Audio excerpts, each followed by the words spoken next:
Hello guys, let me tell you about supervised and unsupervised learning in machine learning. तो उसके लिए मैंने एक्सआईडी draw कर रखा है, तो मैं उसको खोल के दिखा देता हूँ।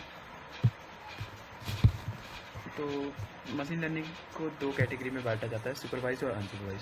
सुपरवाइज लर्निंग होती है जिसमें हमारे पास लेबल डाटा होता है। लेबल यानी जैसे ए है और बी है, तो हमने ए पे कुछ जैसे क्वेश्चंस है और आंसर है। इसके लिए एग्जांपल भी देखा है, टीचर है जिस पे आंसर सीट है।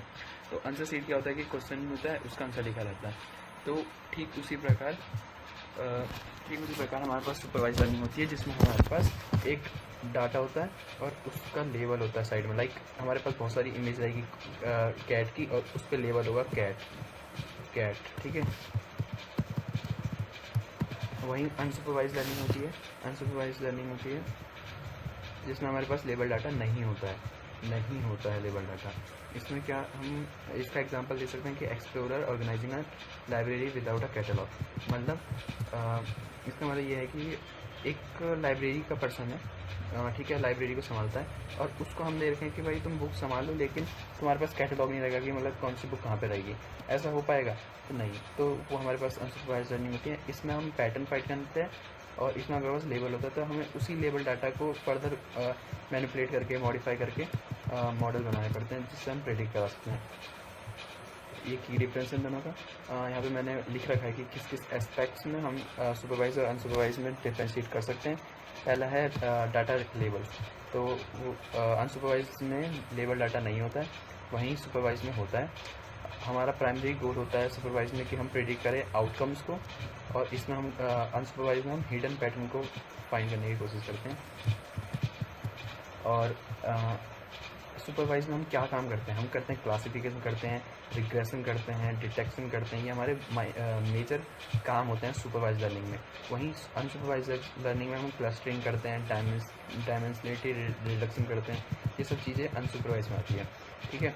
फिर हम और क्या करते हैं इसमें, डाटा कॉस्ट। सुपरवाइज लर्निंग में हमारे पास डाटा कॉस्ट जो होती है वो हायर होती है, वहीं अनसुपरवाइज लर्निंग में हमारी डाटा कॉस्ट बहुत कम हो जाती है। और इवैल्यूएशन की बात करें तो एक्यूरेसी, F1 स्कोर, RMSE सारे इसके अंदर आते हैं सुपरवाइज के अंदर, और रिलेटिव मैट्रिक्स इसके अंदर आती है अनसुपरवाइज के अंदर, ठीक है। अब प्रोज और कौन देख लो सुपरवाइज और अनसुपरवाइज लर्निंग के। सुपरवाइज लर्निंग के प्रोज हैं कि इसके ऑब्जेक्टिव क्लियर रहते हैं और मैट्रिक्स क्लियर रहती है। स्ट्रॉन्ग परफॉर्मेंस होती है लेबल डाटा पे, और लेबल जो होता है वो एग्जिस्ट करता है, तो हमें इतना कुछ सोचना नहीं पड़ता। सुपरवाइज लर्निंग में डायरेक्ट पैटर्न निकाल सकते हैं, ठीक है। डायरेक्टली आंसर मिल जाता है हमें क्वेश्चंस का। और इसके कौन्स देखेंगे, मतलब बुराइयाँ, इसमें ओवरफिटिंग हो सकती है। ओवरफिटिंग वर्ड देखना, ओवरफिटिंग हो सकती है। Need represented labels for all classes, ठीक है। लेबलिंग इज़ एक्सपेंसिव, यहाँ पे लेबल करना एक्सपेंसिव हो सकता है और टाइम कंज्यूमिंग हो सकता है। इसके कुछ कॉन्स है। अब देखते हैं अनसुपरवाइज लर्निंग के प्रोज और कॉन्स। प्रोज ये हैं कि भाई इसमें लेबलिंग नहीं होता है, लेबल की ज़रूरत ही नहीं होती है। Great for exploration and pre processing और एक्सप्लोरेशन भी बहुत इंपॉर्टेंट होता है, बहुत ईजी कर देता है अनसुपरवाइज लर्निंग। और इसके कॉन्स है कि भाई रिजल्ट जो होते हैं वो सब्जेक्टिव हो सकते हैं और इंटरप्ट कर सकते हैं, ठीक है। इसमें हम पैटर्न को फाइंड करना बहुत हार्ड हो सकता है, इवैल्यूएट करना बहुत हार्ड हो सकता है। May find pattern that aren't useful. हम ऐसे कभी कभी हम ऐसे सिचुएशन में भी आ जाएंगे अनसुपरवाइज लर्निंग में कि हम उस पैटर्न्स को फाइंड करेंगे जो हमारे लिए ज़रूरत ही नहीं है, ठीक है।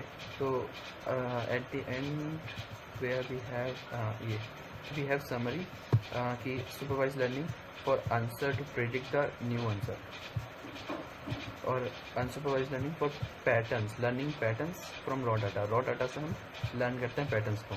Use labels to predict, use patterns to explore. I mean supervised predict करता है, यूज़ करता है लेबल को प्रेडिक्ट करने के लिए, और अनसुपरवाइज लर्निंग जो है वो पैटर्न को फाइंड करती है किसी भी रॉ डाटा से, अनलेबल डाटा से। तो that's it for supervise and supervise learning. Thanks for watching, bye bye.